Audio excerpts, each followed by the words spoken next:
Selamat pagi, keluarga besar Happy Sport Family yang dikasih Tuhan.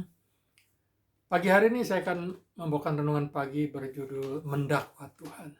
Tapi sebelumnya kita akan berdoa dahulu. Tuhan, terima kasih Bapa buat pagi hari ini yang luar biasa. Kasih setiamu tidak pernah berubah dahulu, sekarang, dan sampai selama-lamanya. Berkat-berkat-mu melimpah dalam kehidupan kami. Terima kasih Tuhan, berikan hikmat dan akal budi yang daripadamu, biar kami semua boleh mengerti Tuhan apa yang menjadi rencana, apa yang menjadi maumu dalam kehidupan kami ya Bapa. Terima kasih Tuhan, luar biasa. Hanya dalam nama Tuhan Yesus kami sudah berdoa dan mengucap syukur. Haleluya. Amin. Pagi ini saya akan berbicara tentang mendakwa Tuhan. Mungkin banyak orang berpikir rasa-rasanya kita tidak pernah mendakwa Tuhan. Rasa-rasanya tidak pernah keluar dari mulut kita bahwa kita itu mendakwa Tuhan. Apa sih mendakwa Tuhan? Mendakwa itu artinya kita menuntut Tuhan dalam kehidupan kita. Tapi banyak orang yang berpikir dari mulut saya nggak pernah keluar tuntutan kepada Tuhan. Dari mulut saya nggak pernah keluar kita mempersalahkan Tuhan. Mari saya bacakan di dalam kitab Ayub 3 ayat 16. Demikian firman Tuhan. Atau mengapa aku tidak seperti anak gugur yang disembunyikan, seperti bayi yang tidak melihat terang. Ayub berkeluh kesah. Dia mau bahwa dia itu tidak perlu dilahirkan. Kita tahu kisah dari Ayub, bagaimana dia seorang kaya, dia punya istri, dia punya anak 10 orang, 7 putra, 2 putri, dan hartanya begitu luar biasa. Dia dikatakan orang yang terkaya di wilayah timur, di tanah Uz. Orang yang sangat luar biasa, orang yang sangat kaya, dan juga dikatakan orang yang soleh. Tapi ketika dia menghadapi pencobaan, hartanya habis, anaknya semuanya mati, istrinya menyuruh dia untuk mengutuki Tuhan Allah supaya apa? Supaya dia mati. Karena pada zaman dahulu ketika orang mengutuk Tuhan dia bisa langsung mati. Ayub berkeluh kesah dengan hidupnya. Ayub merasakan bahwa hidupnya berat. Dia merasa bahwa dia hidupnya sudah benar di hadapan Tuhan. Dia merasa bahwa dia tidak melakukan sesuatu yang tidak baik. Kejadian itu terjadi ketika Allah mengizinkan iblis untuk mencobai Ayub. Ayub berkeluh kesah. Keluh kesah itu artinya apa? Komplain. Komplain kepada Tuhan. Ketika kita komplain kepada Tuhan, ketika kita merasa bahwa kita menghadapi masalah berat, kita mengeluh, dia mungkin berkata, bahwa hidupnya sudah benar di hadapan Tuhan. Tapi kenapa itu semua terjadi? Seringkali kita juga berkata, mengapa ini terjadi? Apa salah dan dosaku? Seringkali kita bicara seperti itu. Apa salah dan dosaku? Kalau saya sebagai Allah, saya akan katakan bahwa dosamu banyak. Bahwa dosamu itu mungkin tidak terhitung lagi. Cuma karena kebaikan Tuhan, anugerah dari Tuhan, kita diampuni dosa kita. Kita diampuni segala pelanggaran kita. Ayub berkeluh kesah. Saya akan bacakan di dalam Ayub 40 ayat 8 dengan firman Tuhan. Apakah engkau hendak meniadakan pengadilanku, mempersalahkan aku supaya engkau dapat membenarkan dirimu? Allah berkata seperti itu. Engkau mau mempersalahkan aku supaya engkau dapat membenarkan dirimu. Mungkin secara manusia Ayub itu mungkin berhak untuk mengeluh pada Tuhan. Karena dia selalu dikatakan hidup orang yang paling saleh. Di muka bumi Tuhan katakan apa? Tidak ada yang saleh seperti Ayub. Ayub bisa saja mengeluh, komplain kepada Tuhan. Tapi dia lupa bahwa manusia itu hidup lahir karena dosa. Manusia ada di bumi karena dosa Adam dan Hawa. Dosa Adam dan Hawa dia di Taman Eden dipindahkan ke bumi. Ayub berkeluh kesah. Orang yang berkeluh kesah, komplain kepada Tuhan, itu artinya dia mendakwa Tuhan bahwa Tuhan itu tidak adil, bahwa Tuhan itu tidak maha kuasa. Ayub mungkin merasa bahwa hidupnya itu benar-benar hancur. Tapi beruntung bahwa Ayub itu menyadari kesalahannya. Beruntung Ayub menyadari bahwa dia itu salah karena komplain kepada Tuhan. Saya kan bacakan dalam Ayub 42 ayat 6 dikatakan firman Tuhan demikian.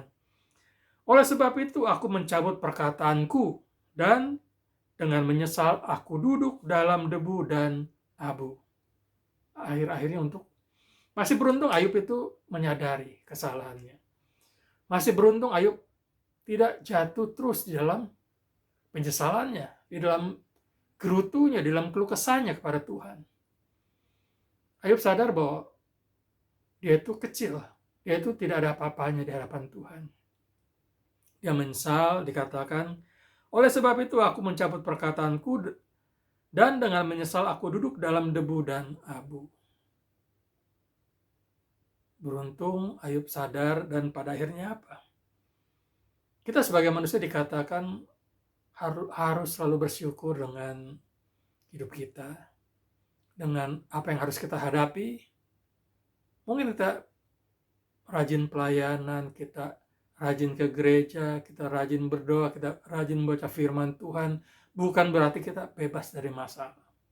Ketika kita menghadapi masalah, Tuhan mau kita naik peringkat. Tuhan mau kita melihat mujizat Tuhan dalam kehidupan kita. Dia mau bahwa kita merasakan bahwa Allah itu begitu luar biasa. Tuhan tidak pernah meninggalkan hidup kita. Tuhan tidak pernah jauh daripada hidup kita. Seringkali kita yang jauh daripada Tuhan. Jangan komplain, jangan mengeluh. Kenapa? Dengan mengeluh, dengan komplain, kita mempersalahkan Tuhan. Tuhan yang katakan sendiri bahwa engkau ingin mempersalahkan aku supaya engkau dapat membenarkan dirimu.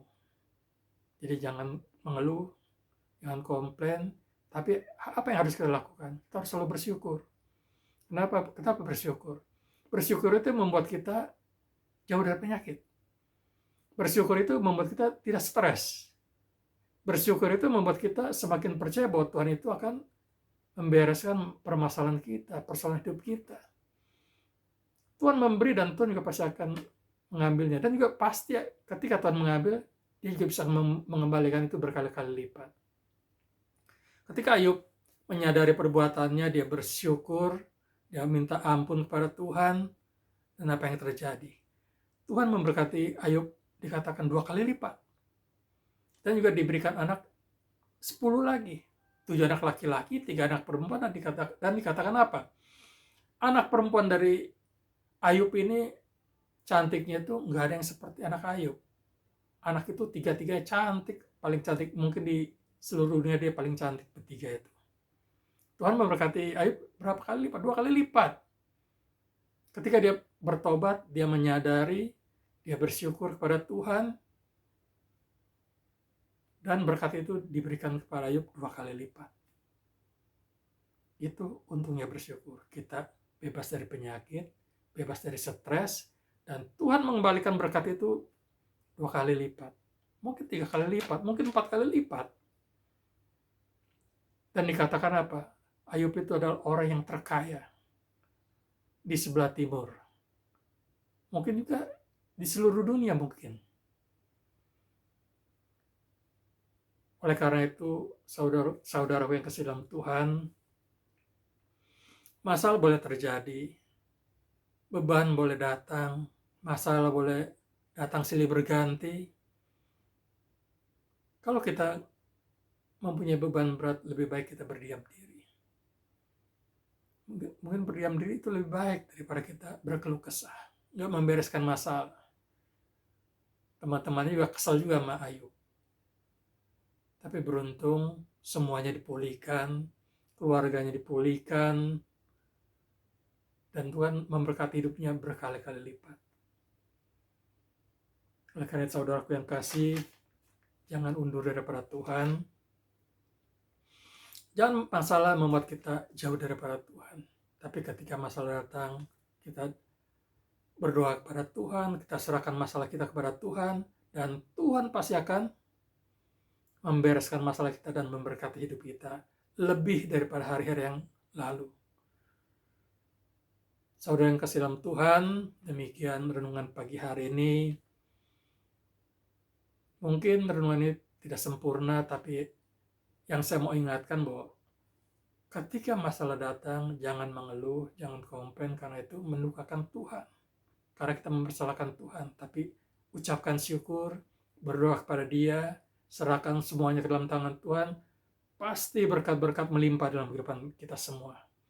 Biar firman Tuhan pagi hari ini boleh membuka hati dan pikiran kita semua untuk mengerti bahwa Tuhan sangat mengasihi kita lebih daripada segala-galanya.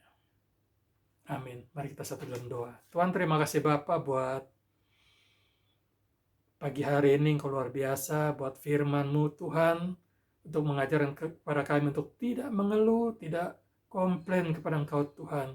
Karena ketika kami komplain, kami mendakwa Engkau dan kami menyalibkan Engkau untuk yang kedua kalinya.